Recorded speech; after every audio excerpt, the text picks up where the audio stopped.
اعوذ باللہ من الشیطان الرجیم بسم اللہ الرحمن الرحیم۔ میرے واجب الاحترام دوستو، بھائیو، بزرگو، میری مائیں اور بہنیں، آپ سب کو اجاز خالق قادری اویسی کی جانب سے السلام علیکم ورحمۃ اللہ وبرکاتہ۔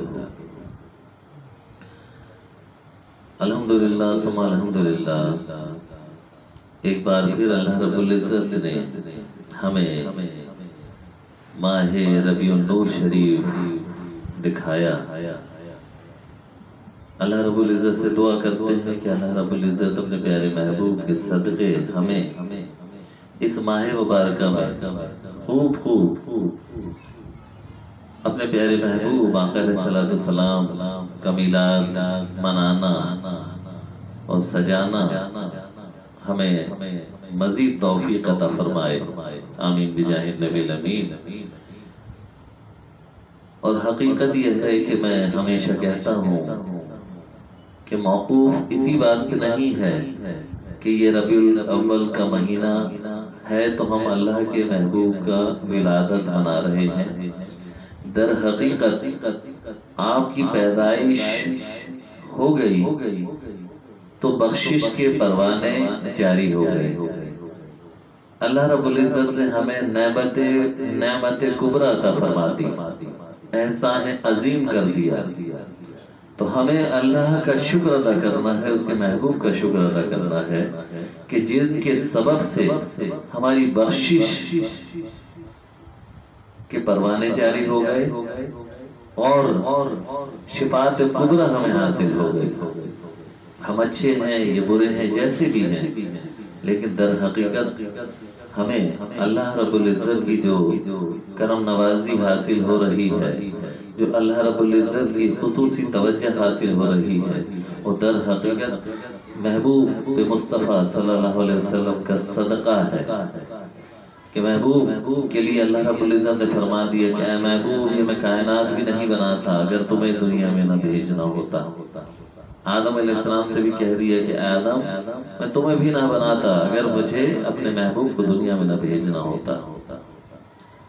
اللہ رب العزت کو بہت پسند ہے کہ اس کے محبوب کی اتباع کی جائے، اس پر درود و سلام بھیجا جائے، دن اور رات بھیجا جائے، یعنی وہ خود اور فرشتے دن اور رات نبی کریم صلی اللہ علیہ وسلم پر درود و سلام بھیجتے ہیں، اور مومنین سے بھی کہتے ہیں کہ تم بھی بھیجو۔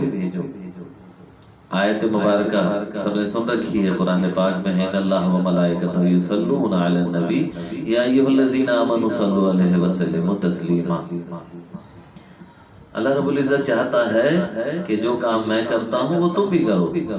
جب آپ اور ہم درود و سلام پڑھیں گے تو یوں سمجھ لیجئے کہ ہم وہ کام کر رہے ہیں جو اللہ رب العزت خود کر رہا ہے، فرشتے کر رہے ہیں۔ آپ کا عمل اللہ اور اس کے فرشتوں سے ملتا جلتا ہوگا، تو اندازہ کیجئے کہ کتنا فیوز و برکات اور کتنی رحمت و برکتوں کا نزول آپ پر ہوگا، اور دن و رات ہوگا۔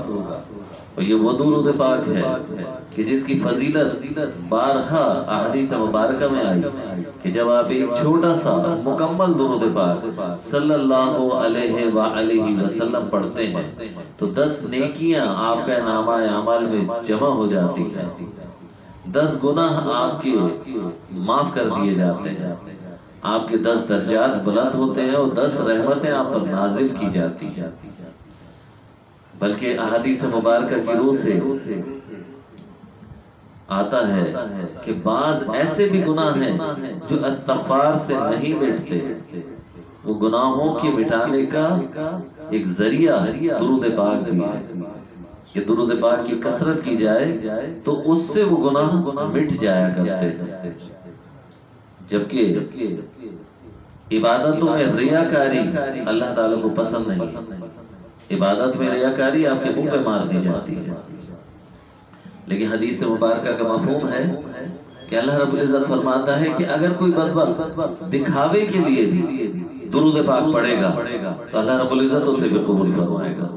اندازہ کیجئے، یعنی عبادت دکھاوے کی ہو یا کسی اور طرح کا عمل ہو جو دکھاوے کے لیے ہو، وہ اللہ تعالیٰ پسند نہیں کرتا. لیکن اپنے محبوب پر درود و سلام بھیجنے والا اگر دکھاوے کے لیے بھی کر رہا ہے تو بھی اللہ کو پسند ہے، اللہ کو قبول ہے. ہر صورت میں اپنے محبوب کی تعریف اللہ کو پسند ہے اور اس کو قبول ہے. تو کیا ہی اچھا ہو کہ ہم دکھاوا کیا کریں، بس ہمارا رب دیکھ رہا ہے اتنا کافی ہے. درود پاک کے نذرانے بھیجیں، درود و سلام پڑھیں، اللہ کے محبوب کے بتائے ہوئے احکامات پر چلنے کی بھرپور کوشش کریں. بے شک شیطان ہمارا کھلا دشمن ہے، نہیں چاہتا کہ ہم بہتری کی طرف آئیں، لیکن ہم نے اپنے نفس کو مار دینا ہے، شیطان کو رد کر دینا ہے. اللہ اور اس کے رسول کے احکامات پہ چلتے ہوئے وہ تمام احکامات پر عمل بھی کرنا ہے، اور اللہ کے محبوب کی یوم ولادت ہر لمحہ ہر گھڑی منانا ہے. صرف ربیع الاول میں ہی نہیں، گو کہ ربیع الاول میں آپ کی پیدائش ہوئی. بہت سارے ہمارے دوست کہتے ہیں کہ آپ کا وصال ہوا، لیکن آپ اندازہ تو کیجئے یہ پیدائش وہ پیدائش نہیں ہے کہ جو عام ہوتی ہے، یہ وصال وہ وصال نہیں ہے جو عام لوگوں کا ہوتا ہے. یہ پیدائش بھی خاص اور یہ وصال بھی خاص. اور انبیاء علیہ السلام اپنی قبروں میں زندہ ہوتے ہیں. آپ حیات النبی ہیں. آپ اگر دنیا میں تشریف نہیں رکھتے تو یہ دنیا کیسے چل رہی ہے؟ جب شب معراج آپ یہاں سے دنیا سے تشریف لے گئے آسمانوں پہ تو دنیا کی جان نکل گئی. آپ کو اللہ رب العزت نے کائنات کی جان فرمایا. جب آپ یہاں سے تشریف لے گئے، یہاں پر کنڈی ہلتی رہی، بستر گرم تھا، وقت رک گیا، نظام رک گیا. جب آپ واپس تشریف لائے تو وہیں سے دوبارہ سے وقت کی رفتار شروع کی گئی. علماء کرام فرماتے ہیں، روایتوں میں ہے، پر مستند بات کر رہا ہوں، کہ کم و بیش 22 سال کا عرصہ گزر گیا اور یہاں لمحہ بھی نہیں گزرا. اندازہ تو کیجئے. کیونکہ جب وقت وصال حضرت اسرائیل علیہ السلام تشریف لائے، آپ نے کہا کہ اللہ رب العزت نے اجازت طلب فرمائی ہے، سلام عرض کیا ہے، اجازت طلب فرمائی ہے، محبوب سے پوچھو کیا آنا ہے. آپ نے فرمایا کہ مجھے تو کہا تھا کہ بھائی میری عمر 85 سال کی ہوگی. آپ نے کہا بالکل ٹھیک، 63 سال آپ کی ظاہری عمر ہے اور 22 سال کا عرصہ آپ نے معراج پہ گزارا. بات ہو گئی پوری. حقیقت یہ ہے کہ ہمارے پیارے محبوب آقا علیہ السلام کی رضا مندی کے بغیر تو اللہ رب العزت کچھ کام ہی نہیں کرتا. کہتا ہے محبوب ہم آپ کو راضی کر دیں گے. اور اللہ کے محبوب کب راضی ہوں گے؟ جب ایک ایک امتی ان کے جنت میں داخل کر دیا جائے گا. جب ان کی طرف سے اتنے خوبصورت پروانے، تو ہمارا بھی تو کچھ کام ہے. کہ آقا علیہ السلام نے فرمایا کہ نماز میری آنکھوں کی ٹھنڈک ہے. آپ شب معراج جب اللہ کے پاس پہنچے تو وہ آپ کی معراج تھی. جب وہاں سے تحفہ لے کر نماز کا آپ آئے امتیوں کے لیے، آپ نے فرمایا کہ الصلاۃ معراج المومنین، کہ نماز مومن کی معراج ہے. یعنی جس وقت انسان نماز کے لیے کھڑا ہوتا ہے تو اپنے رب سے ہم کلام ہو جاتا ہے، وہ اس کی معراج ہے. اندازہ تو کیجئے. اللہ رب العزت نے ہمیں بھی معراج عطا فرما دی. کس انداز میں؟ کہ نماز پڑھو گے تو یہ تمہاری معراج ہے. اور کوئی بھی عمارت بغیر ستون کے نہیں کھڑی رہ سکتی. تو یہ ہم مسلمان ہیں، دین اسلام ہمارا مذہب ہے، نماز دین کا ستون بھی ہے. یہ بھی حدیث مبارکہ ہے. تو کیسے ممکن ہے کہ ہم دین پر قائم رہیں، نماز نہ پڑھیں؟ ہمیں نماز کی ادائیگی 5 وقت کرنی ہے، صحیح طریقے سے کرنی ہے، سیکھ کر کرنی ہے، سمجھ کر پڑھنی ہے، ویسی پڑھنی ہے جیسے اللہ اس کے رسول نے سکھائی ہے. اسی طریقے سے ہمیں اپنے اخلاق کو بلند کرنا ہے. اپنے والدین اگر ہیں تو ان کے والدین کی خدمت کرنی ہے، اپنے اخلاق بہتر کرنے ہیں، سچائی کا دھیان رکھنا ہے، جھوٹ سے پرہیز کرنا ہے، امانت میں خیانت نہیں کرنی، پورے وہی احکامات جو قرآن و سنت کی روشنی میں بتائے گئے ہیں۔ ہماری ذات سے کسی کو تکلیف نہیں پہنچنی چاہیے، پھر تو ہم سینہ ٹھوک کے کہہ سکتے ہیں کہ ہمیں آقا علیہ السلام سے بڑی محبت ہے۔ اگر ان سے محبت ہے تو ہمیں ہماری شخصیت میں وہ نظر بھی آنی چاہیے، ہماری گفتار، ہمارا کردار، ہر چیز اللہ رب العزت کے اور اس کے پیارے محبوب کے بتائے ہوئے احکامات کے عین مطابق ہونا چاہیے۔ بے شک شیطان ہمارا دشمن ہے، ہمیں بہکاتا ہے، ہمیں مختلف چیزوں میں مبتلا کر دیتا ہے، لیکن ہمیں استغفار پڑھنا ہے، درود پاک پڑھنا ہے، اور پھر راستے پہ آ جائیں گے۔ بے شک بیچ میں بھٹکیں گے لیکن پھر آ جائے۔ ایسا شخص اللہ تعالیٰ کو پسند ہے کہ جو بار بار کوشش کرتا ہے، بہتری کی طرف آنا چاہتا ہے۔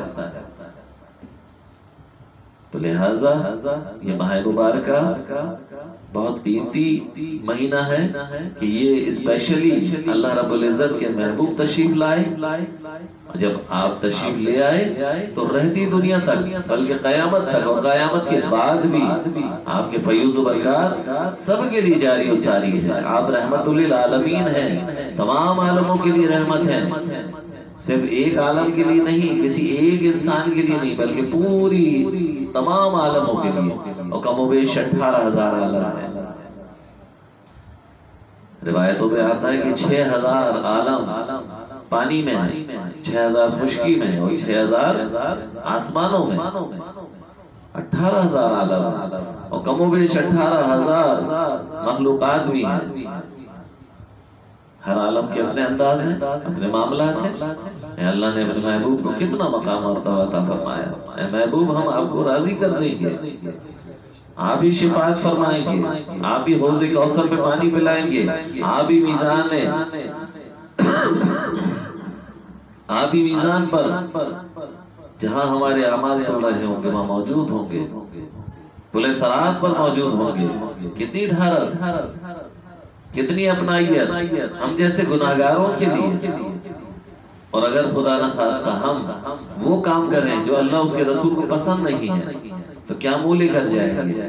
تو ہمیں کوشش کرنی چاہیے کہ ہم ایسا منہ لے کر جائیں جو اللہ کے محبوب کو پسند آ جائے، ایسا کردار لے کر جائیں جو اللہ کے محبوب کو پسند آ جائے، ایسی گفتار لے کر جائیں جو اللہ کے محبوب کو پسند آ جائے، ایسی سوچ لے کر جائیں جو اللہ کے محبوب کو پسند آ جائے، ایسی نیت لے کر جائیں کہ اللہ کے محبوب کو پسند آ جائے۔ مہنگا سودا تو نہیں ہے، اس کے بدلے میں جنتیں مل رہی ہیں، رحمت برکتوں کا نزول ہو رہا ہے۔ اللہ نے کتنا کرم فرما دیا، رحمت للعالمین بنا دیا، تمام جہانوں کے لیے رحمت بنا دیا۔ خود تمام جہانوں کا رب العالمین ہے، محبوب کو رحمت للعالمین بنا دیا۔ کتنا ہم پر کرم فرما دیا، کہتے پیارے پیارے انبیاء علیہ السلام، صحابہ کرام، بزرگان دین، اتنے پیارے پیارے ماں باپ ہمیں عطا کر دیے کہ جن کی صحبت میں رہ کر ہمیں اللہ اور اس کے رسول سے محبت کرنے کا کچھ قرینہ، کچھ سلیقہ آ گیا۔ ہمیں اپنے ماں باپ کی بھی قدر کرنی چاہیے کہ جن کی صحبت نے، جن کی تربیت نے ہمیں اس انداز کا بنا دیا کہ ہم بھی اللہ کے محبوب کا ذکر کرنے کے لیے بیٹھتے ہیں۔ یہ وقت بڑا قیمتی ہوتا ہے جو اللہ اس کے رسول کے ذکر کے لیے آپ نے نکالا، اور جو وقت آپ کا اس ذکر پاک میں گزرے گا، یقین جانیے کہ یہ توشہ آخرت بنے گا، بخشش کا ذریعہ بنے گا، نجات کا ذریعہ بنے گا، بالکل بنے گا، اللہ کا وعدہ۔ لیکن ساتھ ساتھ ہمیں وہ تمام احکامات پر عمل کرتے رہنا ہے اور اپنے رب کی طرف لوٹ جانا ہے۔ حلال رزق کا کمانا بھی ہمارے لیے باعث رحمت اور برکت ہے، ہمارا فرض ہے۔ ماں باپ کی خدمت بھی فرض ہے، کسی کو دھوکہ نہ دینا یہ بھی اللہ کو پسند ہے۔ دھوکے والا اللہ کو پسند نہیں ہے، کسی کو دھوکہ نہ دینا یہ اچھی بات ہے، ایمانداری کا خیال رکھنا۔ تو لہٰذا ہمیں اپنی دین اسلام کو، اللہ اور اس کے رسول کی محبت کو اپنے اندر رچا بسا لینا ہے، تاکہ اللہ رب العزت اس کا پیارا محبوب جب ہماری طرف دیکھیں تو نظر التفات سے دیکھیں۔ اللہ رب العزت ہمیں دین کی صحیح سمجھ بوجھ عطا فرمائے، اپنے پیارے محبوب آقا علیہ السلام سے سچی محبت عطا فرمائے، عشق محمدی سے ہمارے قلوب کو منور فرما دے اور ایمان والی زندگی عطا فرمائے، ایمان پر ہمارا خاتمہ ہو، مرتے وقت کلمہ نصیب ہو، اور اللہ رب العزت اپنے حبیب صلی اللہ علیہ وسلم کے صدقے ہمیں بار بار حرمین طیبین میں باادب حاضری عطا فرمائے، حج بیت اللہ کی سعادت عطا فرمائے، اور اللہ رب العزت اس کرونا وائرس اور جو بھی وبائیں ہیں جس کی وجہ سے وہاں جانا آنا کچھ وقت کے لیے منقطع ہو گیا، اللہ رب العزت اس سلسلے کو دوبارہ سے جوڑ دے تاکہ بنی نوع انسان مسلمان پوری دنیا کے مسلمان اس دربار عالی شان میں پہنچے، اپنا ماتھا ٹیکے اور اپنی لغزشوں کوتاہیوں کی معافی مانگے اور درود سلام کے نذرانے پیش فرمائے، اللہ کو راضی کرے، اللہ کے محبوب کو راضی کرے۔ لیکن جب تک وہاں جانے کا موقع نہیں مل رہا، یہاں رہتے ہوئے بھی آپ اللہ اس کے رسول کو راضی کر سکتے ہیں، کرنا چاہیے، کیونکہ ان کو کوئی فاصلوں کا کوئی قید نہیں ہے، وقت کی کوئی قید نہیں ہے، ہمارا رب ہر لمحہ ہمیں دیکھ رہا ہے، ایک ایک چیز پہ اس کی نگاہ ہے، اور اس کے محبوب کی بھی نگاہ ہر ایک چیز پر ہے، یہ اللہ کی عطا سے ہے۔